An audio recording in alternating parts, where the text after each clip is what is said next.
আসসালামু আলাইকুম। সকাল থেকে আজকে শুরু করলাম। সবাই কেমন আছেন? আশা করি ভালো আছেন। দেখুন সকাল সকাল আজকে আপনাদের ভাইয়া অনেকগুলো মাছ নিয়ে এসেছে। তো এইসব খামারের মাছ।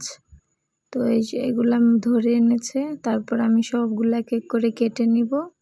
সুন্দর করে মাছ কেটে ধুয়ে পরিষ্কার করে নিলাম। এখন কয়েকটা ভাজবো আর রান্না করব তরকারি। তো সুন্দর করে হলুদ, মরিচ, লবণ দিয়ে মিশিয়ে নিলাম। তারপরে আমি মচমচা করে ভেজে নিব সুন্দর করে।